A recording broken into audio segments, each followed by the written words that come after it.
Welcome back sa ating channel. Naging mainit nga no sabihin di umano sa mundo ng social media. Tila talagang nagalit na nga si Atty. Glenn Chong, Atty. Vic Rodriguez at talagang si former President Rodrigo Duterte sa mga kababalaghan nga na ginagawa ni Kuting sa pamahalaan sa bansang Pilipinas ay talagang hindi nga di umano masikmura ang kanilang mga kabalbalan na ginagawan sa bansang Pilipinas. Ngayon nga ay talagang nakalikom nga sila ng matinding ebidensya laban nga kay Kuting ng Norte na ito na magpapaligwak sa kanyang posisyon. Matatandaan natin mga kaibigan na nagkaroon nga talaga ng pandaraya kay Kuting ng Norte na ito at Lisa Smugs at Tambaloslos na ito. Ngayon nga ay talagang hinahalungkat na at talagang may hawak na matibay na ebidensya. Ang kahilingan na lang ng maraming netizen ay wag nang patagalin pa ang mga ebidensya at ilabas na sa publiko para magkaalaman na kung sino nga ba talaga ang tunay na sinungaling at kung sino talaga ang tunay na managot sa bansang Pilipinas. Dito nga natin makikita mga kaibigan na maraming inosente na tao na nabibilanggo dahil makapangyarihan ang kanilang kalaban at talagang gumagamit nga sila ng pera at talagang ang pagkabangag nga ni Kuting ng Norte na ito ay talagang siya pa mismo ang nagiging protector at mastermind. Ngayon nga ay talagang hindi natatantanan kung sino nga ba talaga ang mastermind at protector ng mga pulburon, smuggler at mga hoarder sa bansang Pilipinas na nagpapahirap sa ating mamayang Pilipino. Kaya naman ngayon ay talagang nagkaroon tayo ng matibay na ebidensya at talagang ilalabas na nga ito ni Atty. Glenn Chong. Well mga kaibigan, para nga sa karagdagang impormasyon, panoorin nga natin ang buong video. At kung bago ka pa lamang sa aking channel, huwag kalimutan i-click ang subscribe button at notification bell para lagi kang updated sa ating mga bagong video. At para sa solid viewers natin dyan, maraming salamat sa walang sawang pagsuporta. Pangulong Duterte para lang sa kaalaman ng ating mga nanonood kasi they're trying to twist talaga at gamitin itong let's just call it fen-fen tata nil-nil. Alam mo na. Na ano tayo dito, Oo, fen-fen di ka benta na lang, benta. fen-fen fenta na lang. Oo, mga Benta ganyan. na lang, for Fenta na sure. lang. Mm. So, habang pinapanood mo si Pangulong Duterte, paano mo siya i-assess as a logical thinker? Actually, maganda yung kanyang ano, I would give him so much credit for that. 'Di ba ang sabi niya, bahay ang konstitusyon. You know, Yeah. if you are under the influence of pinta, and if you are actually hallucinating, you want to be able to think of, True. imagine, may detalye si President Duterte, mga kababayan, may salasin, may kwarto, di ba? May minention siya mga ganun eh. May mga I mean, babae pa nga you do'n cannot go into those. nakita daw yung mga babae, nakalimutan niya pero joke-joke lang. 'Di ba? Alam Okay. mo, nung nung nung nagsimula pa lang niyang sabihin yon, alam ko na kung anong ibig sabihin niya. Sabi ko, ito, Sure. magpapatawa to. But Yeah. yun. Those are indicators that President Duterte may be old, may be weak, but he is as sharp as he ever was. Oh. Mhm. So, yung joke niya, Mhm. tingnan mo yung joke niya, connected to reality. Di ba? Yung pagpapatawa niya sa tao is connected to reality. And doon naman, yung mga babae naman doon, they were scantily clad. Di ba? Yung clothes nila were scant. Okay. Aha. Yung paggiwag-giwag pa sila doon. Natatawa nga Oo. kami doon sa babae. Oo, So, you see, he was in full possession of his intellect. Hindi naghahalusinate si President Duterte. It's Marcos Jr. who's hallucinating. Probably the effect of what he's taking. Parang nabaliktad yata eh. Binaliktad nitong mga taong ito. Oo, kasi Mm. tinanong nga siya ng mga reporters, for sure napanood mo kung anong masasabi niya sa statement na siya ay, nasa narco list at, siya ay, pulboronic, you know that already. We know that. So, ano yung ano mo, Attorney Glenn, masasabi mo doon sa counter ni Marcos Jr., ni Bongnet, okay, ni Ngetbo. Ano sa tingin mo, bakit gano'n Ngetbo. yung kanyang bakit gano'n yung kanyang sagot? Kasi sabi ko nga, madali naman, sabi nga ng mga tao dito, kung talagang gusto mong ma-clear, mag-live test ka at nang makita ng taong bayan na you are free from that substance, di ba? So, Ano ang nakikita mo? Bakit ganun yung kanyang parang defense mechanism?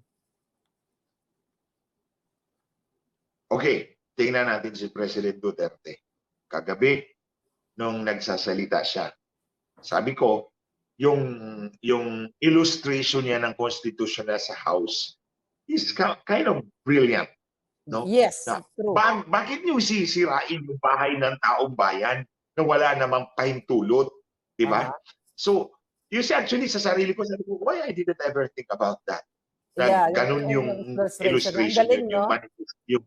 yung pagpapakita niya. So, doon, sabi ko, this guy is really sharp. This guy is really smart. So, eto na. Yung construction niya is logical. Yung construction niya is logical. He's very sane.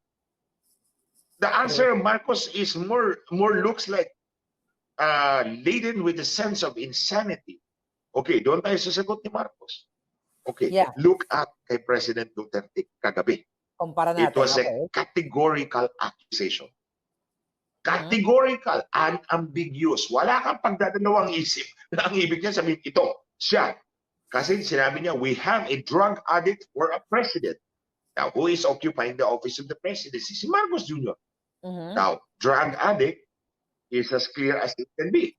So, it's a categorical, walang pagdadalawang isip na akusasyon. Look at the answer of Marcos. The answer of Marcos at best is evasive, ambiguous, and fallacious. Evasive, ambiguous, and fallacious.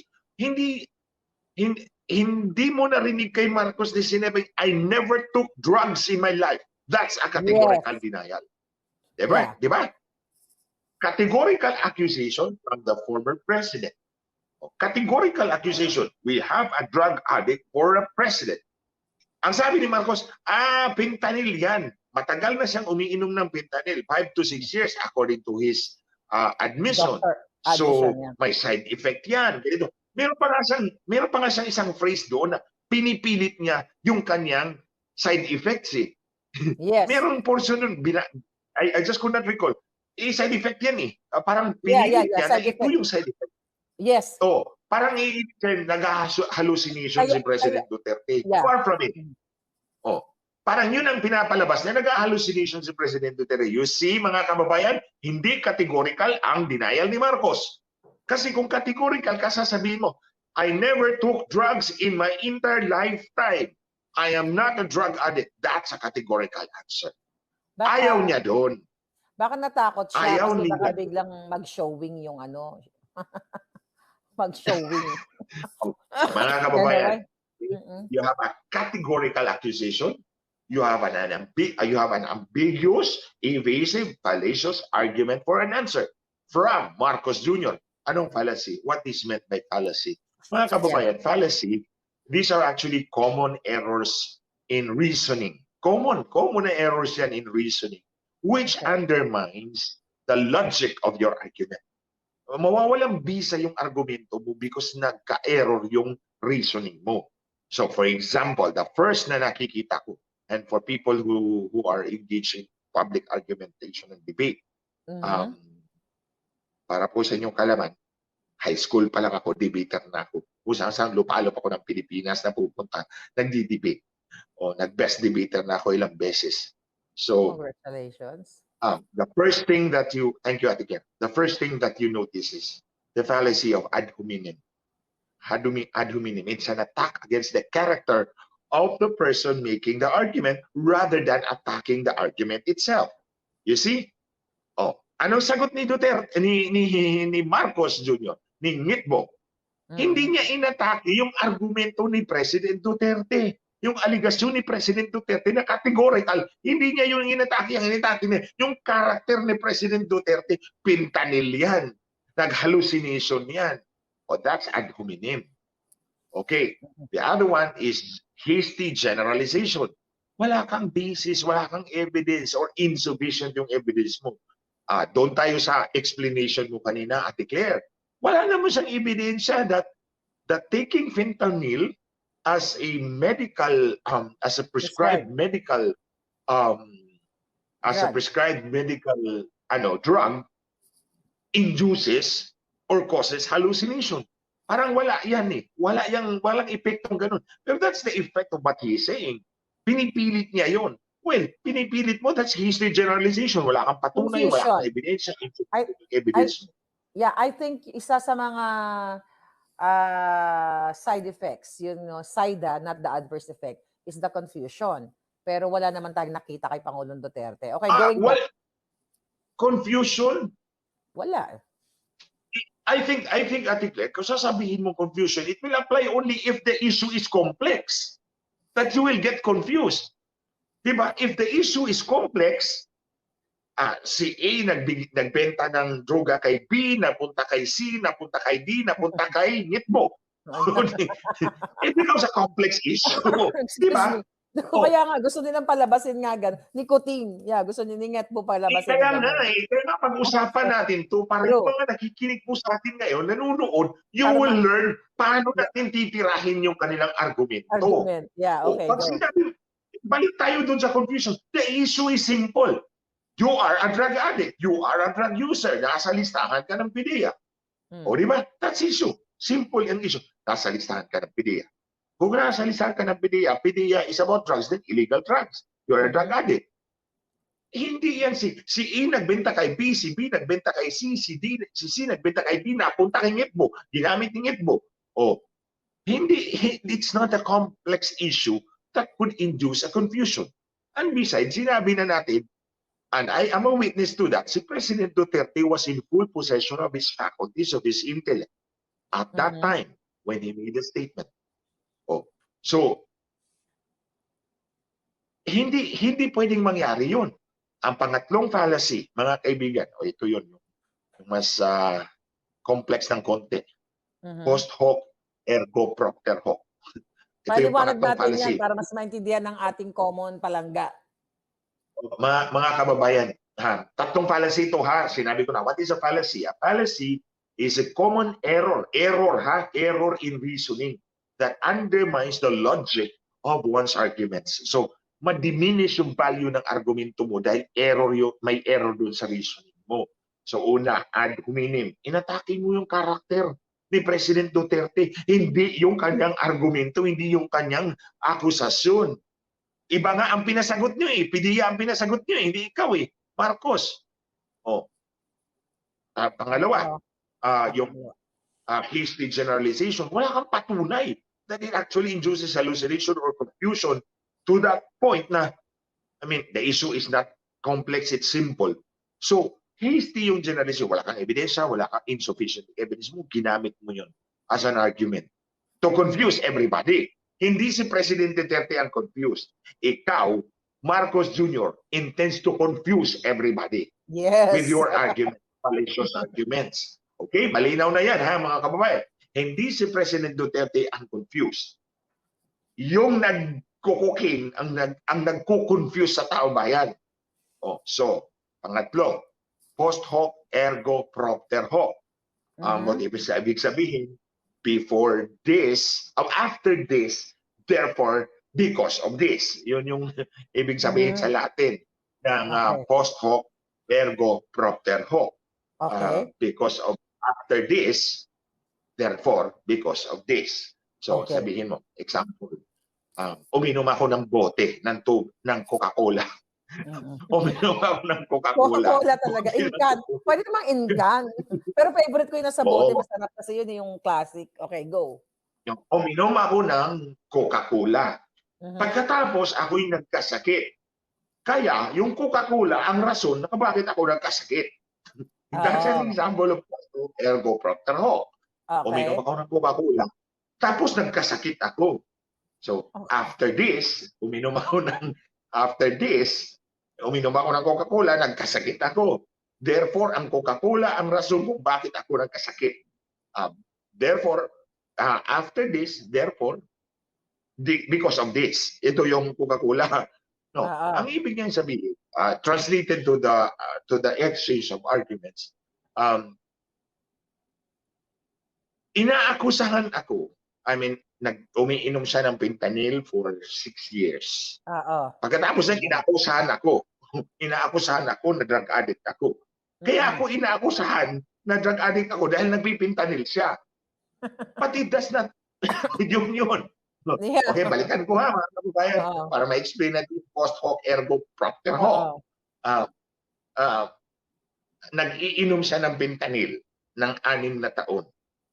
Pagkatapos na mag-inom ng fentanyl na 6 na taon, inaakusahan na ako na ako'y drug addict.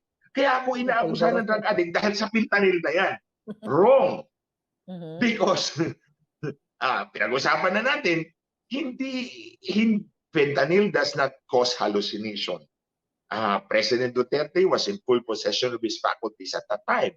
So therefore, hindi tama yung reasoning niya. And therefore, because hindi tama yung reasoning niya, walang kwenta yung argumento ni Mr. Marcos. Mhm. It's post hoc ergo propter hoc. It's fallacious. Mali yan. So, tatlo yung nakikita ko. Ad hominem, hasty generalization, and then post hoc ergo propter hoc. Pero meron pang isa dyan, mga kababayan. Hindi actually ito fallacy in argumentation and debate, but it's what you call negative butod. Negative. Negative pregnant. Ano yung sabihin niya, Attorney Glenn? Negative pregnant. Ang negative pregnant, it's actually a denial of a Negative part butod. of Ito ba an yun? allegation. Okay, ito yun. Okay, dito po. Dito Mga po kababayan, negative pregnant ha, ang English nga na. Translate lang natin ito, negative butod. Kasi Paliwanag mo yung si Attorney butod Glenn yata para matuto kami.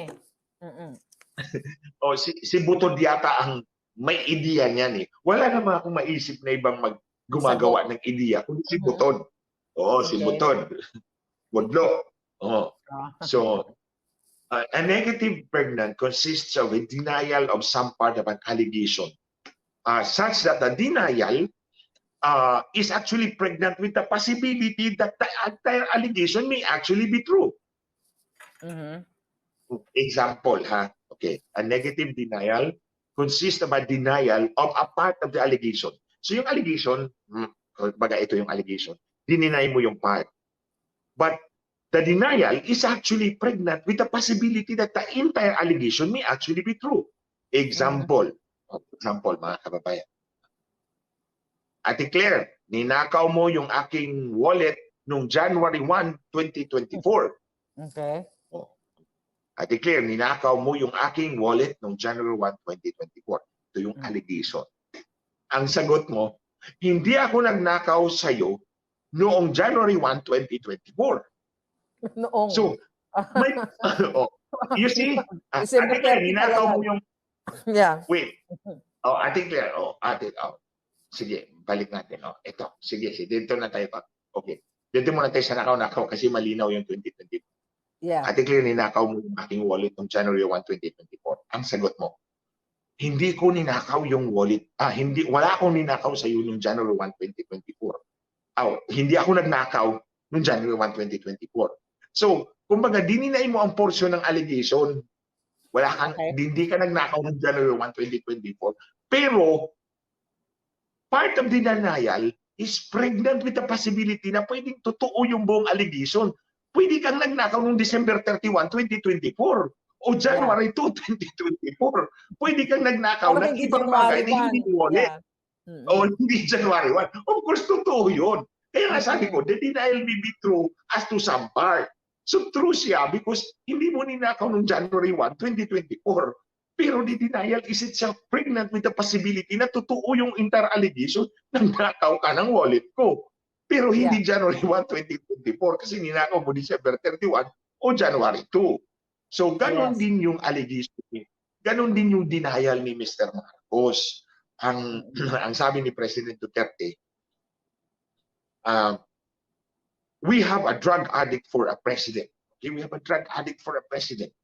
Nasa narcolist ka. Ang sagot ni Marcos.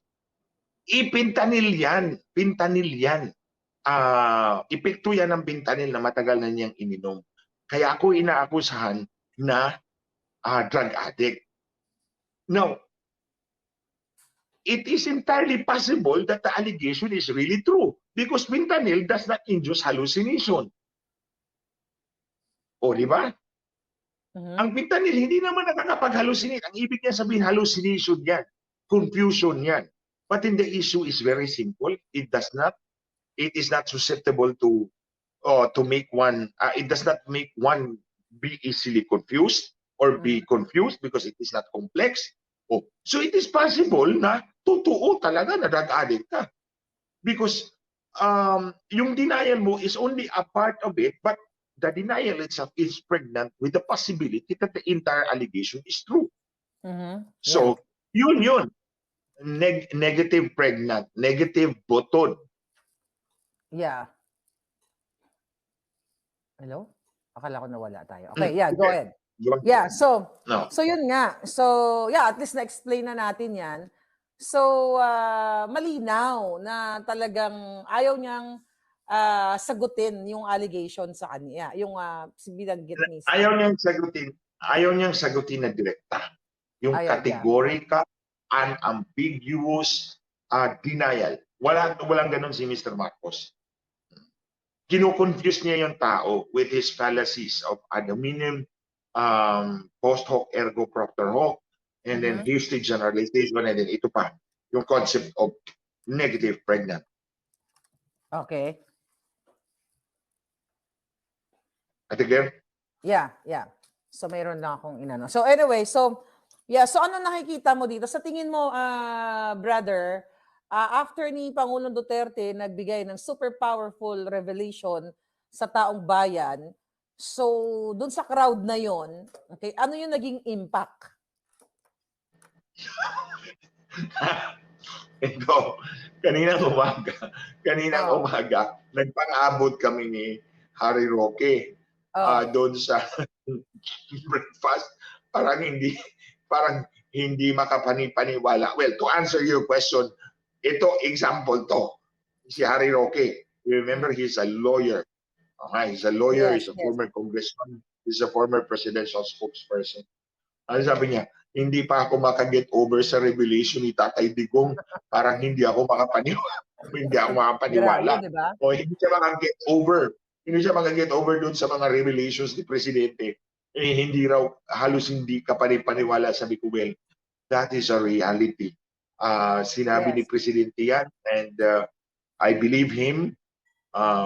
Tingnan natin kung anong sagot ni Netbo. So yun yung sagot ko sa inyong tanong, na ang specific ko talagang nakausap about that is si Harry Roque. Hindi siya makaget over, kaya nga, na-shock ang lahat. Just to make it clear. Even I myself. Yeah, ako din. I did not expect that. Gusto ko lang Attorney Glenn, double check ko lang dito sa WebMD at sa Mayo Clinic. Para lang sure tayo about the hallucination. Kasi alam ko yung tinitira ni Kuting meron yon, at yung mga street drugs meron talagang hallucination effect. Pero itong Fenta, meron. Pero itong Fenta wala. Meron nga lang siyang confusion, less common yung confusion at yung anxiety. Yeah, and you are right. Wala talaga. Kaya si Kuting ang may effect ng hallucination. Kaya ganun yung sagot niya sa... I think mga kababayan, hindi nga pwedeng i-confuse si President Duterte because he was intently listening to the people speaking in front of him. Yung construction ng kanyang logic and reasoning is consistent. Walang bahid na the person is confused. No, di ba? He was joking. He was connecting to the people. He was connecting the issue to the issues. Nung nandun, imagine sinabi ko, I mentioned Lisa Marcos, I mentioned Sandro Marcos. Si President Duterte minention din niya yun. So exactly, nakikinig siya. He was convinced na ito nga yun yung story behind all these things na nangyayari ngayon. So may nagtanong, okay, di ba nandoon si Senator Amy? Nagkita ba kayo? Napansin mo ba siya? Malapit ba? Malayo ba? Ang distansya niyong dalawa? I was on the other end of the first row. Yung mga VIPs nasa first row. Sila President Duterte, family niya nasa gitna. Ako kasi, kami ni Spokes Harry, kumakain-kain pa kami doon sa VIP tent. May tent doon eh. I think maraming tent doon eh. May VIP tent doon. Kumakain-kain pa kami, so last na kaming pumila, kaya nandun na kami sa gilid. Doon sa, in fact, pagdating ko doon, naunahan pa niya kung kunin yung upuan. So, I had to stand and wait for a chair Okay. na dalhin. So, siyempre, ako na ang tumayo kasi ako mas bata. So, pinaupo ko na siya doon. Hindi ko na binagaw yung, hindi na matulad kay Lisa Nagano pa Marcos. kayo? Nag-trip to Jerusalem pa kayo doon ni Smokes Roque. But anyway, Oo. may katanungan. Okay, ano daw po, Ate Claire. nakita mo ba yung reaction ni Senator Amy o hindi? I was informed na nandun siya, pero magkasama yata sila ni VP Sara, Inday Sara, Yeah, doon nakita in namin. one of those tents. In Okay. one of those tents. Okay. So So, hindi they mo were far nakita. from us. Okay, so hindi mo nakita. So Hindi doon ko kay siya nakita. Costa, And I went kay back to, Costa Nikki, hindi masasagot ni Attorney Glenn Chong yung tanong mo, okay? Maaari si Senator Amy, baka pwede natin tanungin. Okay, going back, Attorney Glenn. So when I went back to the VIP, sila Mocha ang nandun. Ang natira doon, sila Mocha, sila Banatbay, and sila Boss Dada. Si Coach Oli, nandun sila. So, and then, pumasok ulit ako doon kasi nagutom ako. Kumain kami kahit ng dinner, 5 o'clock pa ng hapon. And then, kumain na lang ako ng protein bar ko by 7 o'clock. And then, 10:30 na yata. Yun 10:30. Bumalik ako doon, kumuha muna ako, kumain uli ako. Because, mahaba na yung distansya ng pagkain. So, I was one of the last to get out of the place. So, di ba nabanggit ni, parang feeling ko naririnig tayo ni Pangulong Duterte dahil parang yung panawagan ko dito sa mga palangga na nanonood ngayon, we're like 8,500 live viewers right now. Congratulations. So, thank you. Thank you for joining. Nabanggit niya na parang, andyan ang mga military, parang ganun din yung panawagan ko eh. Di ba? Na speak up, di ba? So, ano yung sa tingin mo yung impact nito dun sa ating men and women in uniform? Kasi yun nakasama sa panawagan. Ito kasama ko ngayon yung no uniform. No uniform. Nakikita naman yung mga puwet ng mga nakikita naman yung mga puwet ng mga matitigas mo, mga kasama. Mga brusko. So ano yung magiging, sa tingin mo, assessment mo lang, ano kaya ang magiging impact nito sa mga ating lingkod bayan, ating mga makikisig? Actually, the military has always prided itself as the protector of the people. Per the Constitution, of course, di ba? They've always prided themselves as the protector of the people per the Constitution. Now, given the fact that it appears there's a direct accusation against this person na nasa Malacanang ngayon with the help of the Butod, Budlo, Ahas. Meron pa akong revelation dyan. Malagyan talaga itong beach na to eh. Sorry. Alam naman sorry natin guys yan. Don't say sorry. Vulgarity. No. I'm saying sorry for the vulgarity of the words. Ang hirap kasi minsan talaga eh. Okay, go Attorney Glenn. Respect you, but I will not be sorry telling this woman, this Ahas, a bitch, for she is really a bitch. So explain ko na lang yan in a while. So, they have always prided themselves as the protector of the people, and rightly so. Sila ang may armas. Sila ang may equipment to protect the people. Now, given the charge that we have in the drug addict for a president, what do? We cannot entrust the lives of our people, the future of our children, the hopes of this country to a person who is drug crazed, who is not in full possession of his faculties. Tingnan mo yung mukha niya kanina nung una siyang tumagot. He looks so exasperated. Mga kababayan, kitang-kita yun sa mukha niya. He looks so exasperated. Parang gumanyan na yata siya. O, di ba? He looks so frustrated, exasperated, that the issues finally come out in the open. So, itong ating mga protectors of the people, it does not mean that you protect us only from foreign invasion. You protect us not only from terrorism, homegrown, or from abroad. You protect us itself from the office of the presidency if it is being abused by people who are out of their minds, who are the exact opposite of what our children should be. these people are the exact opposite. If true, yung allegation, these are the people who are not exactly the right people to lead us. Sabi ko nga eh, I mean, I think I posted just before tayo nag-start, I declare, sinabi ko na, no drug addict can ever hope Sure. to inspire an entire nation. Any attempt to do so will only breed a new kind of bagoong Filipinos. Yeah. So, we cannot move forward. Tingnan ninyo, the government is in disarray. Meron nga sinabi si Senator Amy Marcos about government. Parang about the order of government. Parang government is really, I mean, there's something wrong with this government. Of course, there's something wrong with this government. First, Marcos, ang mandato ni Marcos is at best questionable. Kasi nga nag-uusap sila at ni Lisa Marcos, nag-agree sila ni Smartmatic. Oh, yan, that's a big question sa mandato niya. Pangalawa, itong issue ng drug addiction. So, we go back to the military as protectors of the people. What do you do? The best thing you can do is, yun ang sinasabi mo, Ate Claire. Yun yung panawagan mo. Speak up. You speak up. You know, get up and pick him up. So, may... Yeah. You know, after the kick-off is the kick-out. Kick out. Right? Yeah. Kick off, kick out. So, pero, brother, Attorney Glenn, hindi na... If I were the military, I think I make it clear, if I were the military, I would kick out. I would kick him out. Kasi If hindi I were- tayo of course, if I were military. So, hanggang ano lang tayo dito. Hanggang wishful hanggang thinking. nga-bells lang muna tayo. Bells muna tayo dito.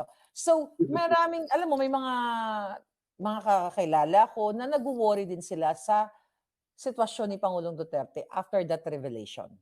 Ikaw ba nag-worry? Kasi may katanungan katulad dito si Jan, ano daw kaya ang mangyayari sa mga Duterte ngayon? Doon ba sa statement niya as a lawyer, as a legal Don't be afraid na may mangyari sa kanila. may Because nag-comment. don't be afraid. Huwag kayong mangamba. Dito nga natin makikita at mapapatunayan ang mga karumal-dumal na ginagawa ni Kuting ng Norte, Lisa Smugs at Tambaluslos sa bansang Pilipinas na talagang sayang na sayang nga ang pinaghirapan ni former President Rodrigo Duterte na iayos at iahon ang bansang Pilipinas. Kayo ngayon nga ay talagang gumagalaw na si former President Rodrigo Duterte, Attorney Glenn Chong at Madam Maharlika para isiwalat ang katotohanan kung ano nga ba talaga ang nangyayari sa loob mismo ng Malacanang. Kung kayo ang tatanungin ano ang inyong mga opinyon, just comment below sa ating comment section at ating pag-uusapan.